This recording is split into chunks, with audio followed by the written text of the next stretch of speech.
नमस्कार फ्रेंड्स। प्रस्तुत कुंडली तुला लग्न की है। आइए इस कुंडली का हम लोग विश्लेषण करते हैं। इस कुंडली में सूर्य आपके सुख भाव में बैठा है। सुख भाव में मकर राशि में बैठा है। सूर्य जो है आपके कुंडली में एकादश भाव में सिंह राशि का स्वामी है। अर्थात सूर्य आपकी कुंडली में आमदनी, लाभ एवं बड़े भाई बहन के स्वामी होते हैं। क्योंकि ये सिंह राशि में एकादश भाव में सिंह राशि है इस प्रकार, और इसके स्वामी सूर्य होते हैं, तो सूर्य की अंतर्दशा में इन्हें अच्छी आमदनी होती है एवं राज सम्मान प्राप्त होता है। अब चूंकि सूर्य बैठा कहाँ है? सूर्य बैठा है सुख भाव में। सुख भाव में और साथ में इसका अंश बल बिल्कुल कमजोर है एवं राहु से पीड़ित भी है। राहु यहाँ अष्टम भाव में बैठकर अपनी नवी दृष्टि से सूर्य को देख रहा है, इसलिए ये पीड़ित भी है। तो इस प्रकार माता, भूमि भवन के सुख में भी परेशानी होती है, क्योंकि राहु की दृष्टि क्रूर ग्रह की दृष्टि पड़ रही है। दसम भाव में सूर्य की दृष्टि के कारण पिता, राज्य एवं रोजगार के क्षेत्र में सुख सम्मान तथा सफलता प्राप्त होती है, परंतु सूर्य के बिल्कुल कमजोर एवं पीड़ित होने के कारण पूर्ण लाभ नहीं प्राप्त होता है। अब आइए चंद्रमा। चंद्रमा सबसे पहले देखिए चंद्रमा किस भाव के स्वामी है। चंद्रमा आपके चौथा चार लिखा हुआ है आपके दसम घर में, यानी कर्क राशि के स्वामी चंद्रमा होता है। तो ये आपके कुंडली में पिता, राज्य एवं रोजगार के स्वामी होते हैं। यह पूर्णतः कारक ग्रह होते हैं। अब इनका परिणाम देखिए, यह आपके लग्न भाव में बैठे हैं, तो शारीरिक स्वास्थ्य, सौंदर्य, सम्मान एवं प्रतिष्ठा में वृद्धि होती है। पिता, राज्य व एवं रोजगार के क्षेत्र में सुख, सम्मान एवं सफलता प्राप्त होती है।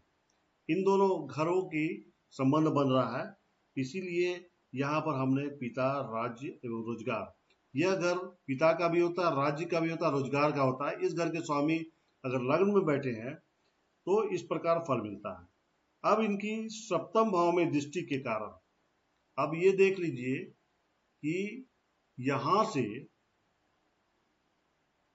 आपकी दृष्टि किस प्रकार चंद्रमा का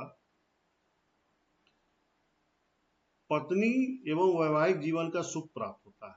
चंद्रमा यहां बैठा है, यहां से सप्तम भाव में दृष्टि दे रहा है, तो चंद्रमा की दृष्टि बहुत शुभ मानी जाती है और सप्तम दृष्टि स्नेह का होता है। तो इस कारण से आपकी पत्नी एवं वैवाहिक जीवन का सुख प्राप्त होता है। दैनिक व्यवसाय में सफलता भी प्राप्त होता है, पत्नी भी रोजगार करने वाली होती है। चंद्र अंश बल एवं पक्ष बल में कमजोर है, अतः लाभ पूर्ण प्राप्त नहीं होता। ठीक है, यहाँ पर मैंने लगा रखा है आपके अंश बल को, यहाँ पर दर्शित कर रहा हूँ, तो इस प्रकार आप देख सकते हैं। अब आ जाते हैं मंगल। मंगल आपके सबसे पहले तो किस भाव के स्वामी है? मंगल आपके दूसरे भाव के स्वामी है, वृश्चिक राशि के स्वामी है। और किसके स्वामी हो सकते हैं आप स्वयं देख सकते हैं। मंगल जो है आपके वृश्चिक राशि के स्वामी है। तो मंगल आपकी कुंडली में और साथ में ये जो आपके सप्तम भाव है वहां मेष राशि है, तो मेष राशि और वृश्चिक राशि के स्वामी होते हैं। मेष राशि सप्तम भाव में है और वृश्चिक राशि आपके द्वितीय घर में है। तो मंगल आपकी कुंडली में पत्नी या पति, अगर आप मेल है तो आपकी पत्नी, अगर आप फीमेल है तो आपके पति।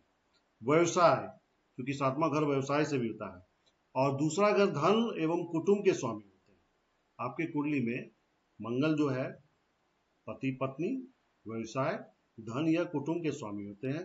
मंगल आपके कुंडली में समाज और कारक होते हैं। अब आइए देखते हैं इनका प्रभाव।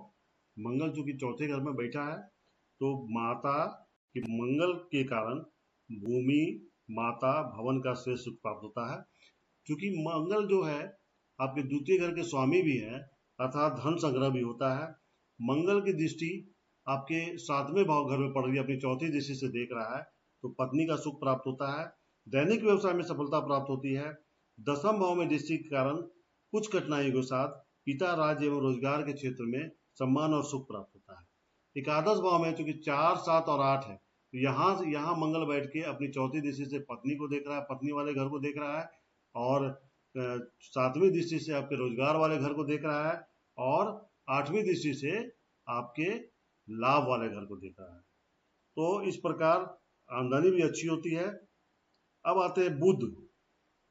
बुध आपकी कुंडली में भाग्य, उच्च शिक्षा एवं बाहरी स्थान के संबंध में खर्च के स्वामी होते हैं। बुध जो है भाग्य अर्थात मिथुन राशि के घर, 9वां घर को के स्वामी है बुध, और खर्च घर के स्वामी है बुध, कन्या राशि के स्वामी है बुध। तो बुध जो है आपके भाग्य, उच्च शिक्षा एवं बाहरी स्थान के संबंध में खर्च के स्वामी है। बुध आपकी कुंडली में कारक और समान अवकारक भी है। इससे क्या होगा?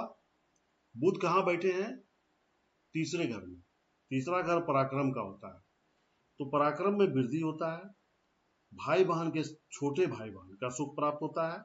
9वें भाव में दृष्टि के कारण, अब यहाँ से 7वीं दृष्टि से 9वें भाव को देख रहे हैं जिसके स्वामी भी हैं, तो कारण बाहरी स्थानों के संपर्क से भाग्य की उन्नति होती है। आप धर्म का पालन करते हैं, क्योंकि ये जो बुध है ये किस आपके भाग्य भाव अर्थात ये धर्म त्रिकोण के स्वामी है, तो इस प्रकार ये धर्म का पालन करते हैं। उच्च शिक्षा का भी घर यही होता है, तो उच्च शिक्षा प्राप्त होती है। ऐसे व्यक्ति धनी, यशस्वी, सुखी, प्रतिष्ठित व धर्मात्मा होते हैं। अब आते हैं गुरु। गुरु आपके जो है वो 8वें घर में बैठे हैं, लेकिन वो स्वामी किन किन घरों के हैं?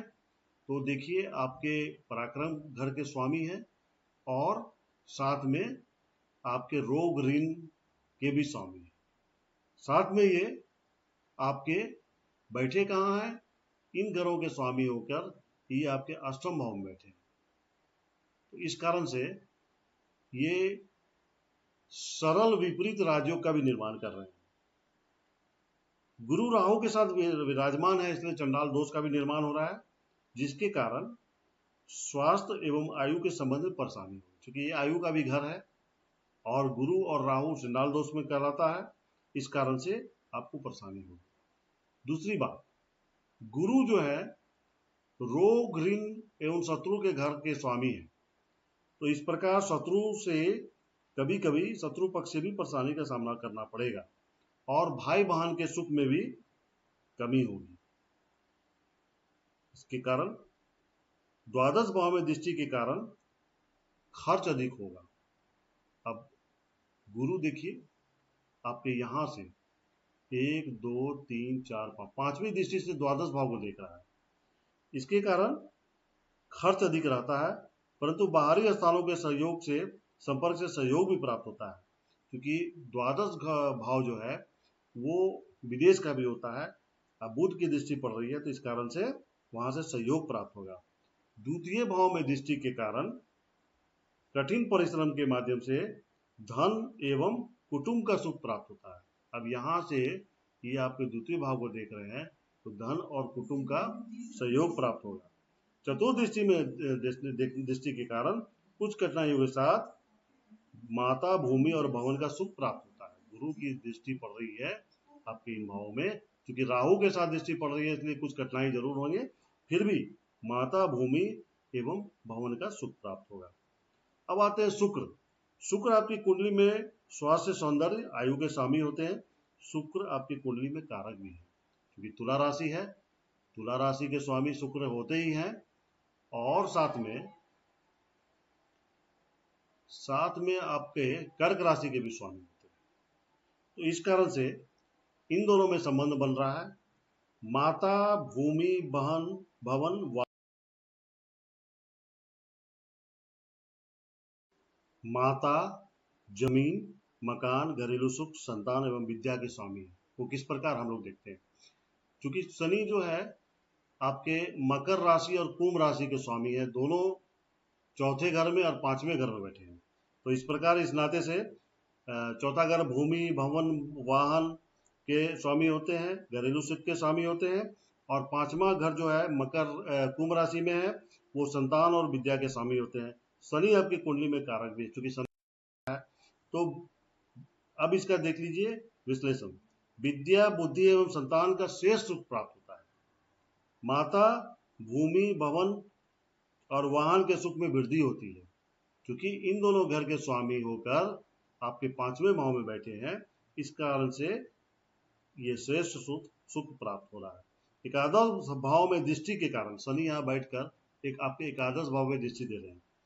कौन सी दृष्टि दे रहे हैं अभी देख लेते हैं। 1 2 3 4 5 6 7 अपनी सातवीं दृष्टि से देख रहे हैं। तो एकादश भाव में दृष्टि के कारण कठिनाइयों के साथ आमदनी के क्षेत्र में सफलता प्राप्त करते हैं। शनि चूंकि काफी स्लो ग्रह माना जाता है, कठिनाई तो होगी लेकिन सफलता, श्रेष्ठ सफलता मिलेगी। द्वितीय भाव में दृष्टि के कारण धन एवं कुटुंब के सुख में कठिनाई तथा परेशानी होती है। अब शनि की दृष्टि यहाँ से सातवां और उसके बाद 10वां दृष्टि से आपके द्वितीय भाव को देख रहे हैं, वहां पर केतु बैठा हुआ है। इस कारण से केतु और शनि मिलकर द्वितीय भाव में धन एवं कुटुंब के सुख में कमी ला रहे हैं। अब आइए राहु। राहु आपके कुंडली में बैठे हैं गुरु के साथ अष्टम भाव स्वामी। अष्टम भाव में राहु गुरु के साथ विराजमान है, अतः शारीरिक स्वास्थ्य एवं आयु के संबंध में परेशानी होती है। द्वादश भाव में दृष्टि के कारण बाहरी खर्च, बाहरी स्थानों के संपर्क से सहयोग एवं सफलता प्राप्त होती है, खर्च लेकिन अधिक रहता है। द्वितीय भाव में दृष्टि के कारण धन एवं कुटुंब के सुख में कठिनाई और परेशानी होती है। द्वितीय भाव में ये दृष्टि देकर ये स्थिति पैदा कर रहे हैं। और चतुर्थ भाव में मंगल एवं सूर्य पर दृष्टि के कारण माता, चतुर्थ भाव यहाँ है, इस पर मंगल और सूर्य पर दृष्टि दे रहे हैं राहु। तो इसका खराब रिजल्ट ये मिलेगा कि चतुर्थ भाव में मंगल एवं सूर्य पर दृष्टि के कारण माता, भूमि, भवन, आमदनी और वैवाहिक जीवन, धन एवं कुटुंब के सुख में कठिनाई और तथा परेशानी होगी। अब आइए केतु। केतु आपके कुंडली में बैठे हैं धन भाव, और केतु धन एवं कुटुंब के सुख में कठिनाई और परेशानी करते हैं। क्योंकि केतु जहां भी बैठता है उस भाव से वो डिटैचमेंट करते हैं, कुटुंब से मतभेद बना रहता है केतु का। षष्ठ भाव में दृष्टि के कारण शत्रु पक्ष पर प्रभाव बना रहता है।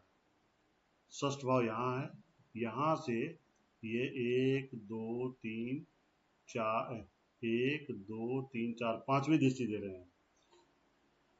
अष्टम भाव में दृष्टि के कारण पेट के सबसे निचले भाग में किसी प्रकार की बीमारी होने की संभावना रहती है। अष्टम भाव में दृष्टि 7वीं दृष्टि से देख रहे हैं, और यह स्थान पेट से नीचे वाले भाव का होता है। अष्टम भाव जो होता है आपके निकास द्वार का भी भाव घर होता है।